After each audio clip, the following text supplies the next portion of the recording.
एक समय की बात है। एक गांव में एक मूर्तिकार रहता था। मूर्ति कला के प्रति अत्यधिक प्रेम के कारण उसने अपना संपूर्ण जीवन मूर्ति कला को समर्पित कर दिया था। परिणामतः वह इतना पारंगत हो गया था कि उसकी बनाई हर मूर्ति जीवंत प्रतीत होती थी। उसकी बनाई मूर्तियों को देखने वाला उसकी कला की भूरी भूरी प्रशंसा करता था। उसकी कला के चर्चे उसके गांव में ही नहीं बल्कि दूर दूर के नगर और गांव में होने लगे थे। ऐसी स्थिति में जैसा सामान्यतः होता है वैसा ही मूर्तिकार के साथ भी हुआ। उसके भीतर अहंकार की भावना जागृत हो गई। वह स्वयं को सर्वश्रेष्ठ मूर्तिकार मानने लगा।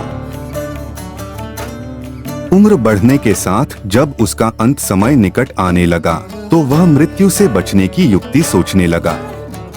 वह किसी भी तरह स्वयं को यमदूत की दृष्टि से बचाना चाहता था ताकि वह उसके प्राण न हर सके। अंततः उससे एक युक्ति सूझ ही गई। उसने अपनी बेमिसाल मूर्तिकला का प्रदर्शन करते हुए 10 मूर्तियों का निर्माण किया।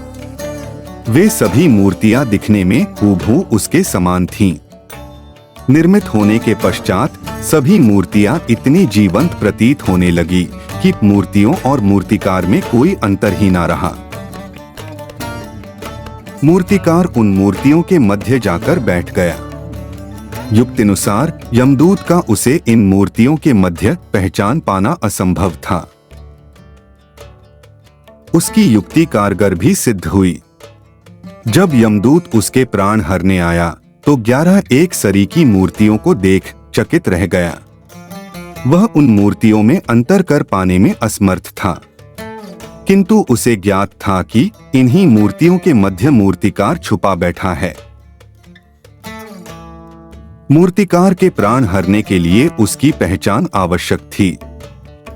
उसके प्राण न हर पाने का अर्थ था प्रकृति के नियम के विरुद्ध जाना।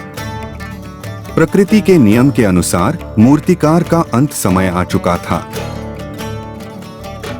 मूर्तिकार की पहचान करने यमदूत हर मूर्ति को तोड़कर देख सकता था, किंतु वह कला का अपमान नहीं करना चाहता था।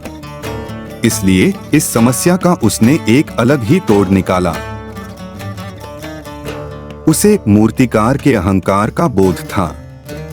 अतः उसके अहंकार पर चोट करते हुए वह बोला, वास्तव में सब मूर्तियां कलात्मकता और सौंदर्य का अद्भुत संगम है। किंतु मूर्तिकार एक त्रुटि कर बैठा। यदि वो मेरे सम्मुख होता तो मैं उसे उस त्रुटि से अवगत करा पाता। अपनी मूर्ति में त्रुटि की बात सुन अहंकारी मूर्तिकार का अहंकार जाग गया। उससे रहा नहीं गया और झट से अपने स्थान से उठ बैठा और यमदूत से बोला, त्रुटि? असंभव। मेरी बनाई मूर्तियां सर्वदा त्रुटिहीन होती हैं। यमदूत की युक्ति काम कर चुकी थी। उसने मूर्तिकार को पकड़ लिया और बोला, बेजान मूर्तियां बोला नहीं करती और तुम बोल पड़े। यही तुम्हारी त्रुटि है। अपने अहंकार पर तुम्हारा कोई बस नहीं। यमदूत मूर्तिकार के प्राण हर यमलोक वापस चला गया।